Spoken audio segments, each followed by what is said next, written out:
I'm just gonna pretend that the camera is my best friend. Hello friends! For those who are new here and don't know me, my name is Sarah Shepherd. I am a Young LA and Iron Kingdom Nutrition athlete. You might know me on Instagram as Strong with Sarah. I think it was about time that, I got to tell you a bit more about myself and become closer with the community that is supporting me. So today we're doing a Q&A. I love watching these kinds of videos when I'm just doing my makeup or my morning routine or little chores around the house. So that's what you're up to. Maybe just prop this up and let's hang out. Let's get into it. I didn't prep anything, but fuck it, I feel like that's when the most genuine responses happen, when it's off the whim. The first question is, how old are you? Where are you from? What's your ethnicity? Do you want my social insurance number too? Okay. I'm 20 years old. April 5th, 2003 is my birthday. I'm from Calgary, Alberta, Canada, and I'm 50% Filipino and 50% white. My mom was born in the Philippines. My dad is Welsh and Ukrainian. Yeah. And then there's me! Okay, next. Are you in uni and what are you studying? So yes, I am currently a full-time university student. I'm in my third year of my undergrad, studying kinesiology at the University of Calgary. I plan on going into medicine, that is my goal, so I'm going to be writing my MCAT this summer. And it's getting real now. It's getting real now. I've always been very academically inclined. I'm in an amazing program. I love what I'm learning. It's all information that I integrate into my daily life too. A lot of these questions are asking about how I got into Muay Thai and kind of my fitness journey. Here is a broad overview of my fitness, kickboxing, and ski racing journey. I started skiing when I was 2, and when I was 7, I started downhill ski racing. So if you don't know what that is, we're going around gates really fast down a hill. I don't know how I did it for 12 years. So terrifying. I was a competitive downhill skier from 7 to 18. That was my entire life. I was at the ski hill Wednesday, Thursday, Friday, Saturday, Sunday. Around 18, I find is kind of like when athletes, I'm sure the same with other early specialization sports, that's kind of when you decide if you're gonna pursue university or go into provincial or national teams. So I stopped my journey there, but yeah, so I've always been super active my entire life. Ski racing was the backbone of my existence, which I didn't love all the time, but I was very committed to it. Every single weekend away from home, racing, training. Yeah, that was a lot. So I have an older brother, his name's Sam, he's 3 years older than me, but when he was 13, so when I was 10, he started kickboxing. And I was like, I want to go watch this, I want to go see what's up. So I went to go watch one of his classes, and I just remember being like, whatever that is, I want to do it. I asked my mom if I could start kickboxing, and wow, was she game. Because look where we are now. She was like, hell yeah, let's do it. So I started kickboxing when I was 10. I ended up falling in love with kickboxing immediately. It brought me a different kind of fulfillment and joy, cathartic release that I wasn't getting from ski racing. So I always did that as the dryland training or on the off season when I wasn't ski racing. But when I went into university, when I decided I was done with ski racing, I had accumulated a lot of injuries and I was ready to move on to the next chapter of my life. But I was like, let's just see what we can do here with kickboxing. In my first year of university, my coach was like, Sarah, fight for me. Let's see what you can do. So we trained for my first fight. It was an exhibition. I had never done any tournaments or anything before that, but that's what I kind of think was the pivotal point in my life where I was like, I want to share this with people. So how did you start your Instagram and how did you get into fitness? Well, I guess fitness was always a very integral part of my life, but after my fight when I was 18, I actually went through quite a rough patch. I had dropped 20 pounds for the fight, and it wasn't initially that I was planning on doing that, but just opponents would drop out, and then we were seeing who else I could fight, and then it was the 5 pounds down, 5 pounds down. Anyways, I was in a really tough spot. I was dealing with a concussion following sparring, and I was just really low. But I went to go visit my brother in California, where he does school. I got to train at CSA with one of my favorite fighters, Miss Jessie Jess. I was just kind of telling her about my experience and stuff, and I was also seeing how all of them were videoing their training, probably to analyze technique and everything, but they were all sharing their experiences, and I was so motivated, and I was like, okay, I've garnered so much valuable information from people in my life, my coaches, my personal experiences, and I want to help other people. I want to share this, because growing up being in very competitive fields my entire life, that was very tough. And what I really desired the most was I wish I had someone to look up to. I wish I had someone that believed in me, that a strong female figure that was there for me, who could help me through these shitty times in my life when I didn't know what to do, I didn't have the answers. That is what I aim to do with my platform. I want to be the big sister that I never had, and I had amazing role models in my life. Do not get me wrong. And ultimately, they inspire me to want to lead the way they do. The backbone of why I do what I do is because I want to inspire other young girls or anyone, make them feel like they're not alone, be the extra source of motivation that they might need. So when I was 18 and I started my page, and just like sharing little workouts and stuff, I didn't know what my niche was, but I knew that I was brewing something like good with this. I knew sharing my love for fitness and my passion and integrating my knowledge from what I'm studying at university into it. I just like knew there was something that could come out of this. But ultimately what fulfills me, what I want to share, is my love for kickboxing and just finding strength within yourself. So next one, are you thinking about joining professional kickboxing or Muay Thai? I hate to break it to you, but I don't think that is my journey. And I say that because, unfortunately, throughout my life, I've chosen a lot of sports that just aren't that nice on the head. I had gotten quite a few concussions from ski racing. That was pretty brutal. And then in sparring with kickboxing. Following the recovery from my last concussion, I did suffer some pretty serious symptoms. I was very depressed for multiple months. But also learning more about concussion and cognitive decline following head injuries. I feel like I would be putting myself at a slight disservice knowing this knowledge and then putting myself at extreme risk. I love kickboxing, Muay Thai, it is my passion, and I think it can be practiced and fulfilled in a way that's not always, me in a cage or a ring with someone. My goals are definitely set more in my path to pursue medicine, but we'll see, you never know. I've grown so much since my last fight that I would love to put the technique and display it in the ring again, but all I know is that I'm putting the health of my brain, safety of my brain first. Okay, this is a good one. With kickboxing and Muay Thai being a predominantly male sport, how do you encourage the women in your life to try martial arts? This is something I'm extremely passionate about. Kickboxing and Muay Thai has a way of integrating so many important values into my life, and I think it can benefit so many other young women. Also, let's say you are faced in a situation, and there's actually a lot of girls who I train with who've had situations that have put their safety at risk, and that led to them wanting to learn how to defend themselves through martial arts. When your safety is threatened, our bodies can either go into fight or flight. And I think one of the amazing things about kickboxing or Muay Thai or pursuing any martial art is that you teach your central nervous system how to fight. When you can trust that your body knows how to respond to threat, and you know that the first response, that innate response, is to fight for your whole life, whether that's using the skills that you've garnered from kickboxing and Muay Thai, or even just realizing that you have that kind of power and not even anger, but fire in you. For example, like when we do self-defense for belt gradings, my coach really tries to simulate situations where I'm actually being attacked. So you kind of have to put yourself into that, which can be a little daunting, a little scary. But when I'm doing those self-defenses, I'm screaming, the noise is coming out from my stomach, I'm going full ham, and knowing that your body can do that, just knowing that your body can go into that kind of fight mode will make you trust yourself a bit more. Our first instinct, if anything is to happen, and we can't run from the situation, is we gotta know how to fight. And so if that's your first response, your body knows that, okay, we're gonna put up a fight, we're not gonna just give in.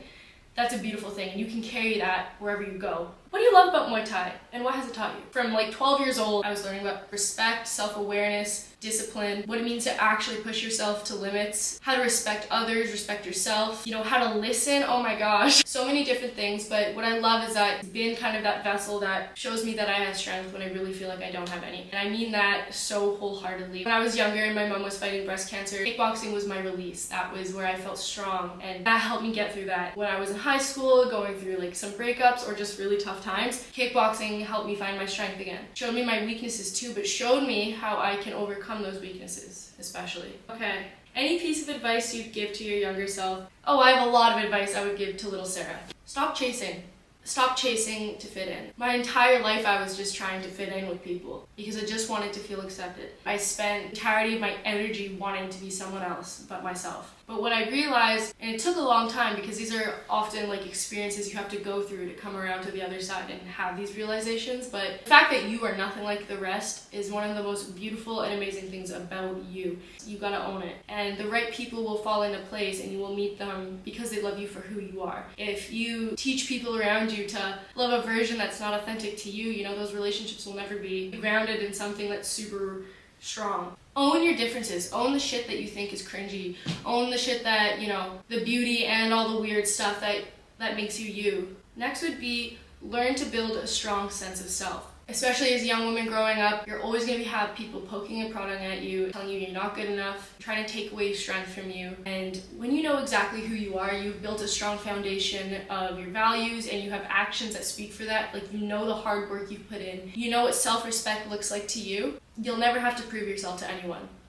You have felt this way before and you will make it to the next day. And I say that to myself to this day. I know when you're in the thick of it, you're really struggling mentally, you lose the desire to want to wake up the next day. It can feel like the world is imploding on you. And I know that so strongly. I felt that so deeply. You're gonna get through this. That's the best thing I can tell you. And everything happens for a reason. There's always something valuable and beautiful to be taken from a very shitty situation. And whether that reveals itself after the fact or hopefully during the pain in the process, but just know you will always come out of it stronger. Okay, next one. How do you overcome criticism and how do you keep confident about who you are? Again, when you have built a foundation of who you are, you don't need to prove yourself to anyone, especially in the kickboxing scene or the fitness scene in general. I have no need to feel like I need to prove myself, my skills, to anyone.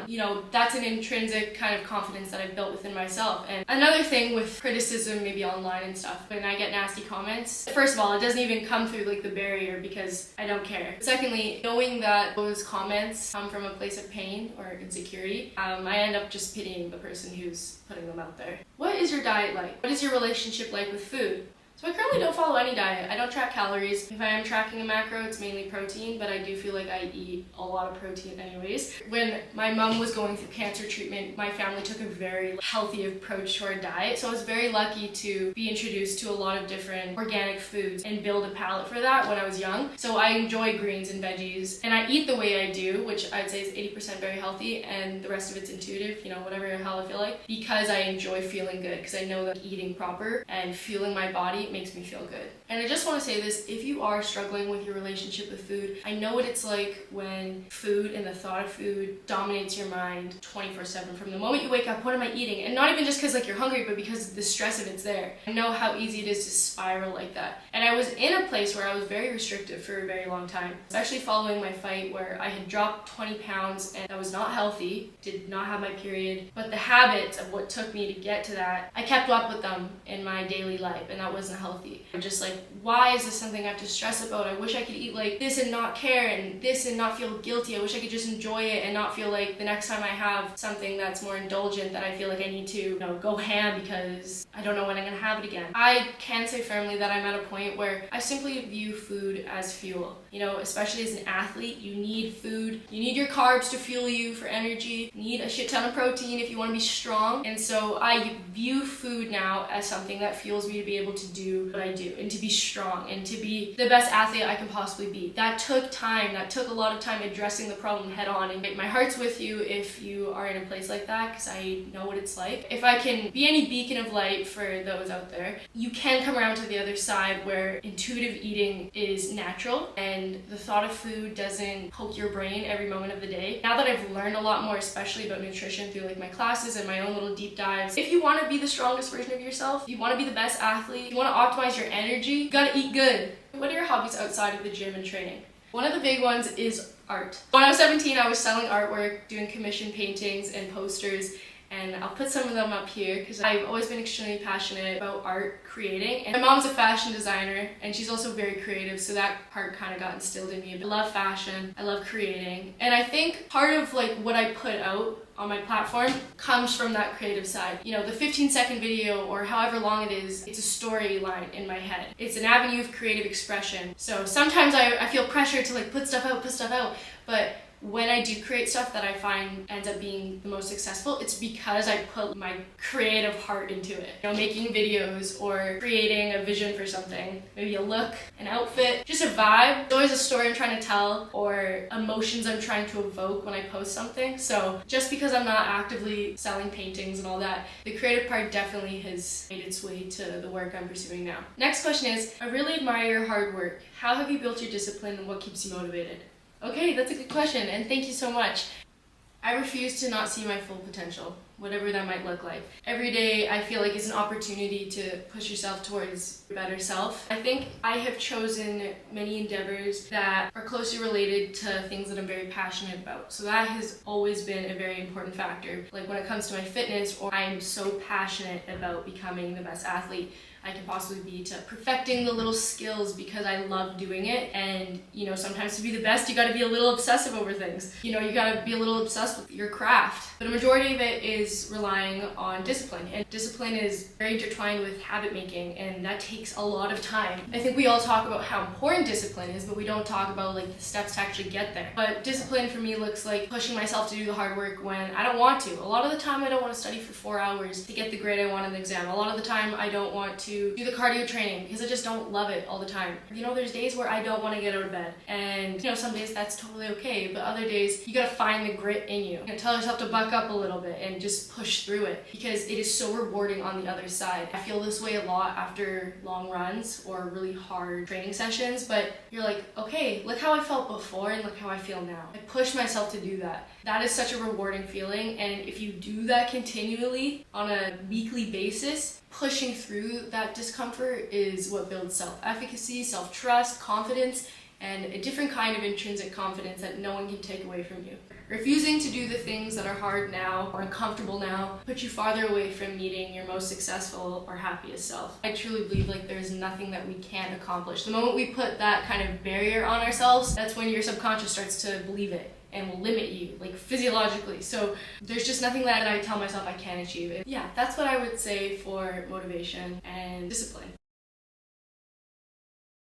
Okay, clearly I didn't allocate my time very well because it is the next day. My camera died and then I had training and I'm always chaotic, but I wanted to answer a few more questions. So part 2. So the next couple questions are, what are some tips you would give to beginners starting out in kickboxing or martial arts? The next one was, what are some tips for starting sparring? Acknowledge that it is going to be hard. Martial arts is something that is very mentally taxing as it is physically. You will face a lot of challenges and obstacles and have to push through mental hurdles along the way, and acknowledging that is part of what makes you stronger, and it's part of the process, it's part of the beauty of, you can kind of prep your mindset to know that I'm going to face my weaknesses head on and I'm just going to keep pushing through. Secondly, leave your ego at the door every single training session. And this actually applies to sparring as well as just starting out in general. Going into each training session or class, being ready to learn, being ready to listen, give your full attention to the coach, take criticism from your coaches, and just acknowledge that there's always a place to improve. No matter how good you get, there's always things to strengthen. We limit ourselves so much from growth, gaining new knowledge and insight when you go in with an ego. There's sometimes you might underestimate your sparring partner and be like, oh, they're smaller than me, this, that, and then you get thrown in your ass, and it's like a wake-up call. Every area of technique can be broken down, and you might get thrown back to doing the same kick 200 times over until your coach is happy with your technique, and you just have to accept that that's part of the process. Okay, next, and this applies to any level, but especially sparring, just know that our bodies are not used to just getting kicked or punched or kneed or teeped in the stomach. And again, it comes down to rewiring your central nervous system. But also sparring can be very emotional. A lot of the time in training, you're exuding a lot of inner stress or anger or whatever it might be. Sometimes that comes out. I just want to say, I used to cry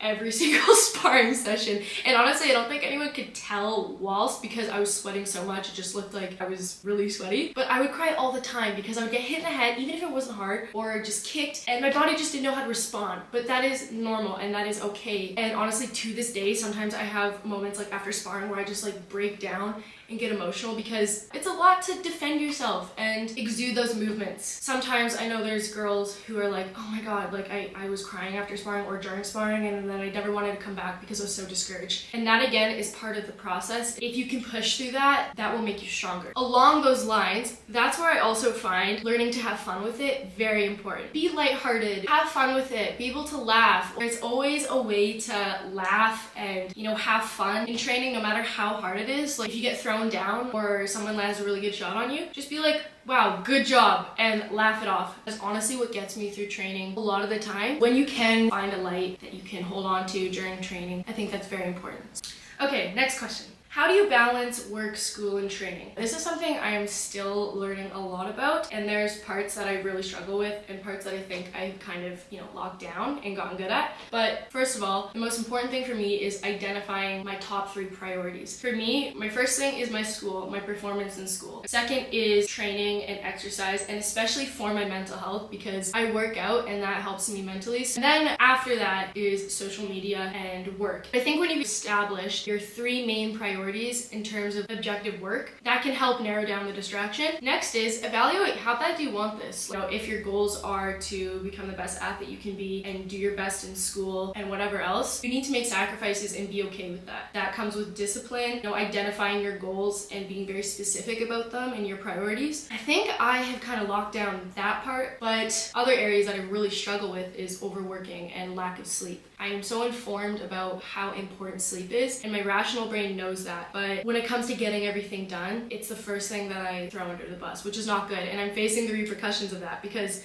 actually this semester I'm taking a few less courses because last semester was just way too much. I was trying to do everything 120%, but I was burnt out. I had nothing else in me. So also recognizing when you need to take a step back. You've got to allocate your energy wisely. Next, what is your training split? It really depends how much kickboxing I'm doing based on the season. So for example, when I'm approaching belt gradings, honestly I'm doing kickboxing like 6 days a week. But right now I'm doing 3 days of kickboxing, 2 functional lifting days, and then 1 long cardio day, which I sometimes hate. How do you think your friends would describe you? That's a good question. And obviously I cannot speak for them, but I think they would say very extroverted and chaotic and loving. I am very extroverted. I like to bring my energy when I'm with my friends. And I say chaotic because honestly, I always got a million things going on in my head and I feel like I do bring kind of a chaotic energy. Like I'm always kind of anxious about something, which I don't like, but my friends who are really close with me, like they accept that and they kind of joke about it. But I also think they would say I'm very loving. I love to love big and I love to tell my friends how much I love them, or people in my life. I love to tell them how much I love them and show them that. It's kind of funny, my best friend Tess is not very affectionate or like touchy, but I always want to give her a hug and just tell her how much I love her. I always love loving big with my friends, and I think they can feel that. The next, and I would say this is for more of the people in my very intimate life, those friends that I know where the trust lies between us and I know the boundaries, but I would say very straight up. I don't like to sugarcoat shit. I want my friends to do that for me too and just tell me like what's up and not, dance around a problem. So I try to do that too. Next one is, what is the best part about being an influencer? It's so weird because I have never outwardly acknowledged myself as an influencer, but it is so fulfilling when people message me, tell me that I have had an impact on them, or I made them feel seen. When girls message me that they started kickboxing because of me, or they started, taking pride in their health and their wellness and their fitness because of my influence. That is so rewarding for me. I think one of the most beautiful things that we can do for other people is make them feel seen and make them feel heard. That brings me so much value, and it honestly keeps me doing what I'm doing. I'm very passionate about providing value to people, and I want to be able to make a difference in people's lives, no matter how big or small it is. Those messages, those mean the world to me. What are some big things that you really struggle with? Okay.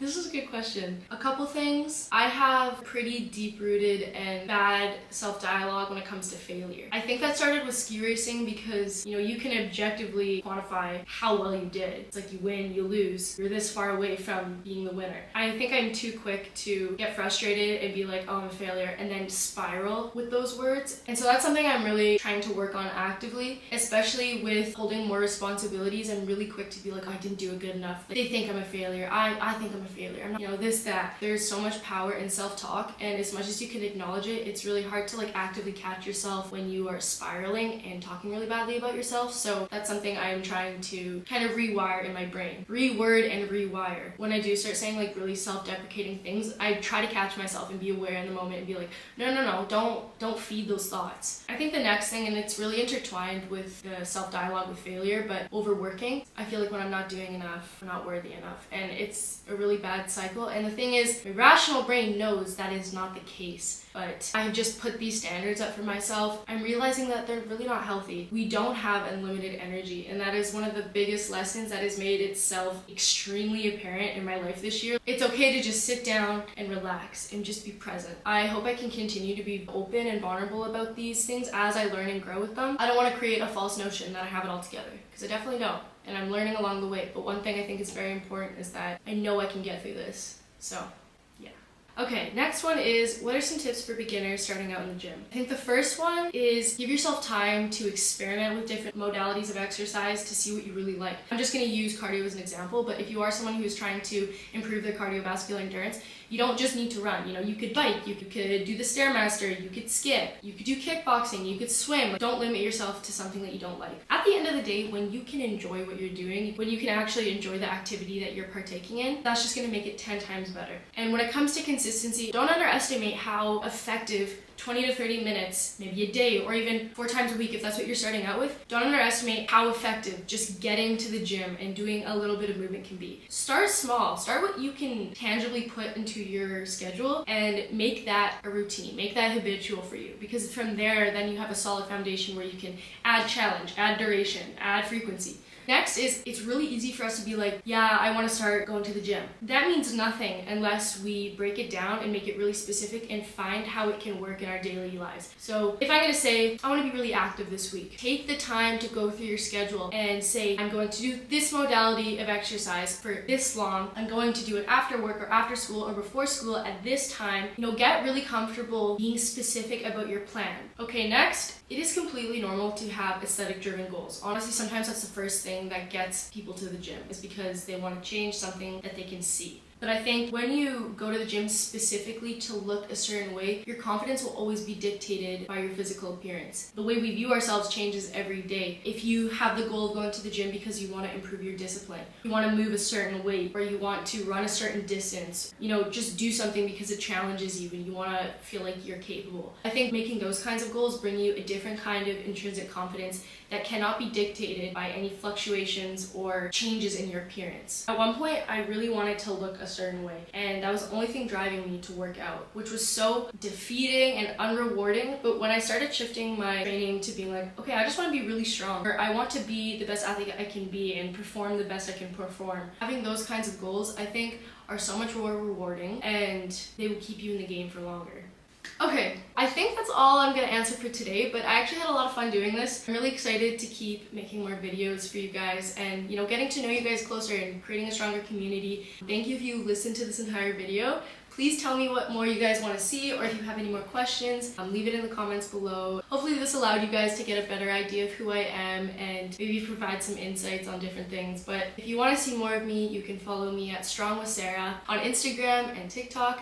And now that I'm present on YouTube, hopefully here as well. If you found any of these points helpful, send me a message. Never feel afraid to reach out. I love to connect with you guys on an individual basis. If you would like to support me and grab some really cute clothes or high quality supplements, you can use my code SARUH, SARUH, at checkout for Young LA for Her, and Iron Kingdom Nutrition. And yeah, so I hope you guys enjoyed this. Thanks for hanging out, and I hope to see you guys in the next one.